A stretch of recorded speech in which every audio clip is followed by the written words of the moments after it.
So, ladies and gentlemen, welcome to our satsang video after a long time.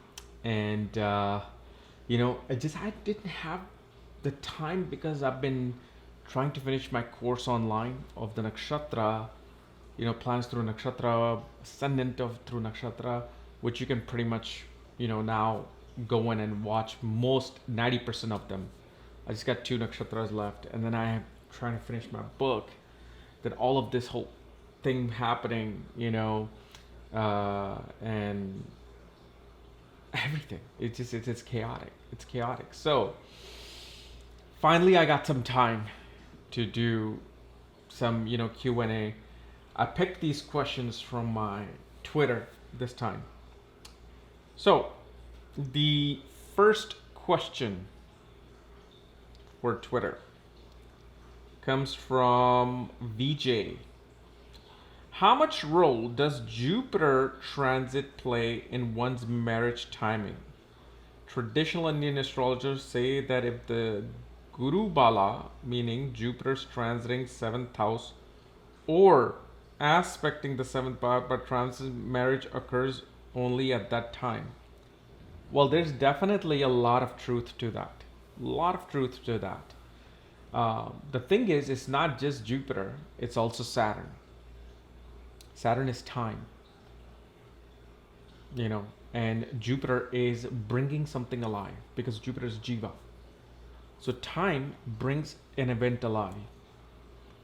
But it's not just Jupiter aspecting the 7th house or sitting in the 7th house.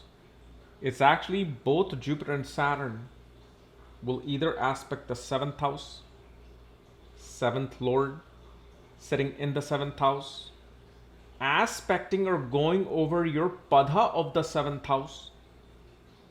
Okay? Both Jupiter and Saturn aspecting or going over your Dharakarka, planet with the lowest degree, or both Jupiter and Saturn going over your Uppapadha Lagna.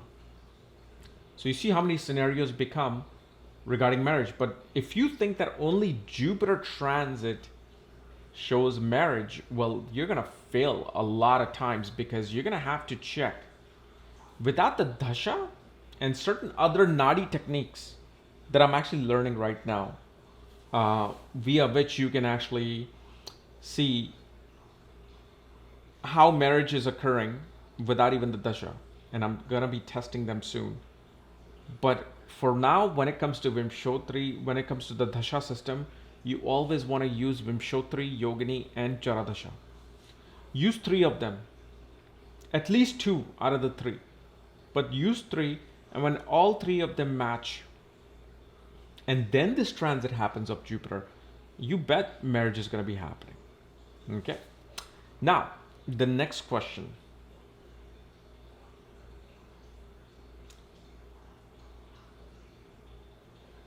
The next question is from Simple Astrology.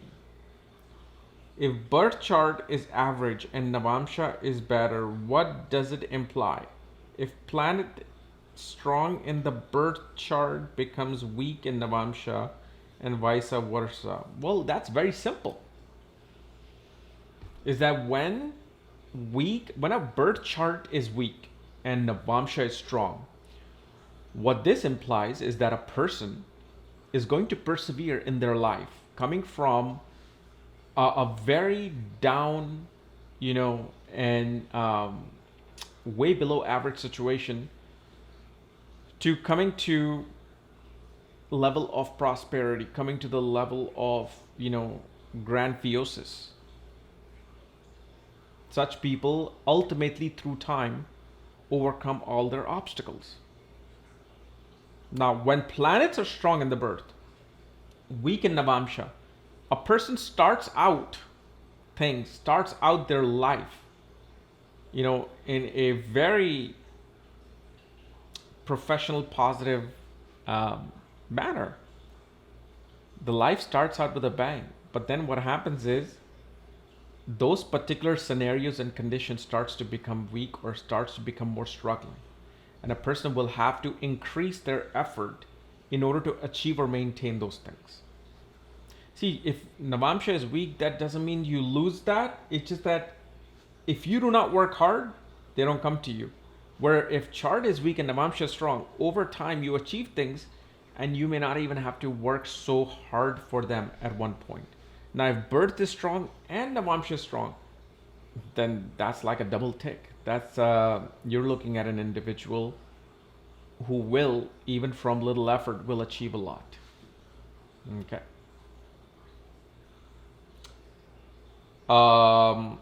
Then the other question is from Prabhat Bose.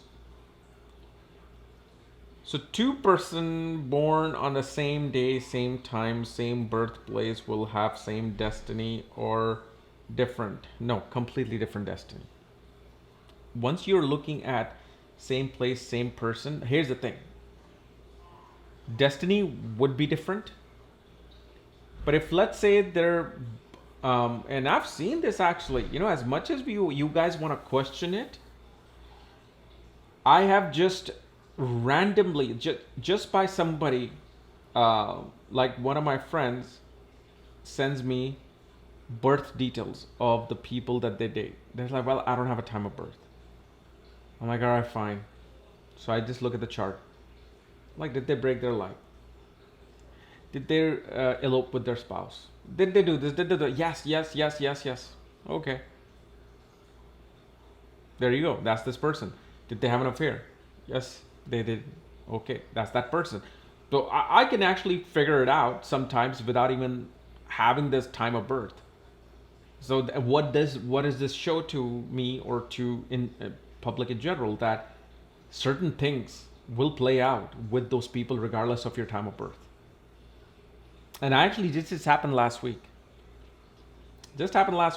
My friend sent me birth detail of someone, and then I'm like, this, and that's where it happened, So I guess, and see, destiny is, what is destiny? That's something we have to figure out first. We all talk about destiny. See, destiny is an event that is meant to happen. You are destined to break your leg. You are destined to be cheated. You are destined to cheat. So you see how many destinies you have. Thousands upon thousands of destiny. Like, for example, I've actually even had this scenario with the same friend.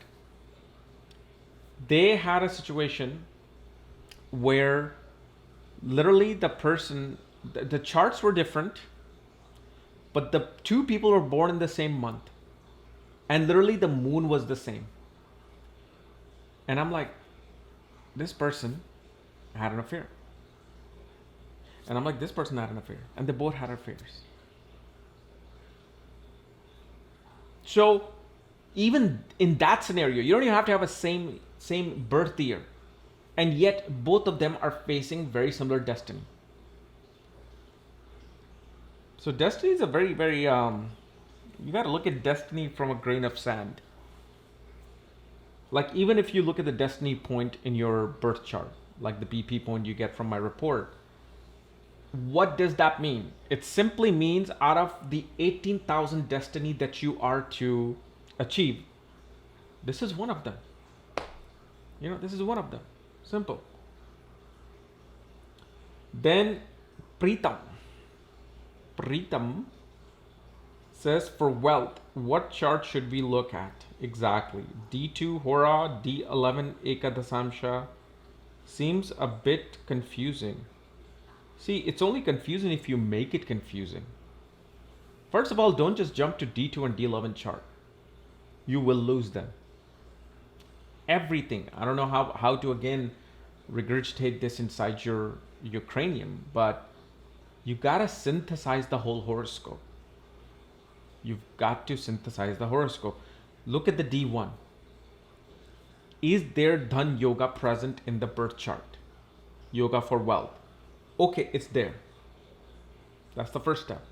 Second, Look at the 11th from that particular planet that is causing a Dhan Yoga. And see if the Ashtaka Varga, the Sarv Ashtak Varga, which is the total accumulated points given by planets, what are the points? Are they 28, 38, 48, 42?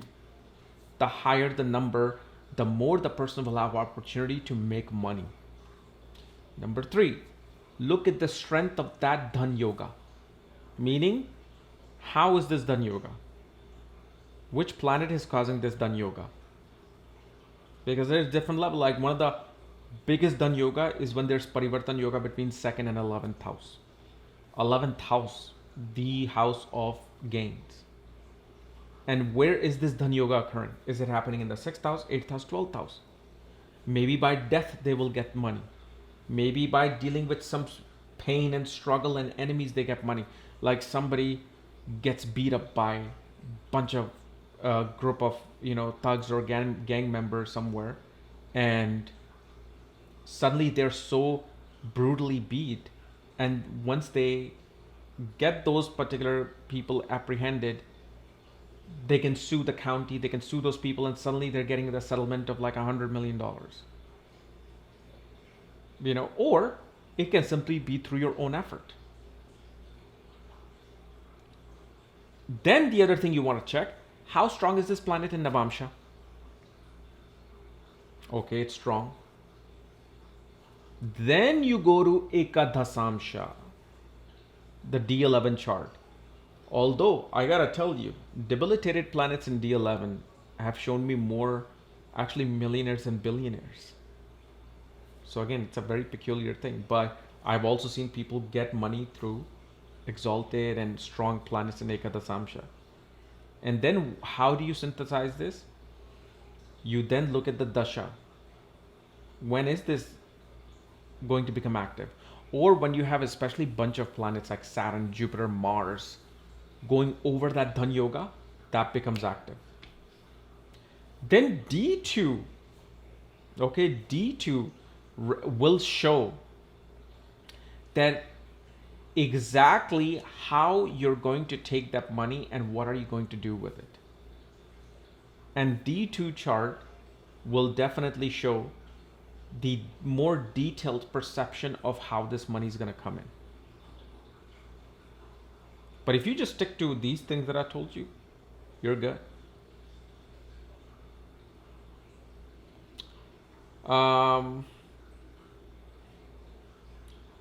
Then the question is from Harash G. Sun Saturn conjunction in Pisces in 2nd house of D9 chart. Well, number one thing you will notice is that the age of 33, a significant event occurs with your marriage and your spouse. Okay.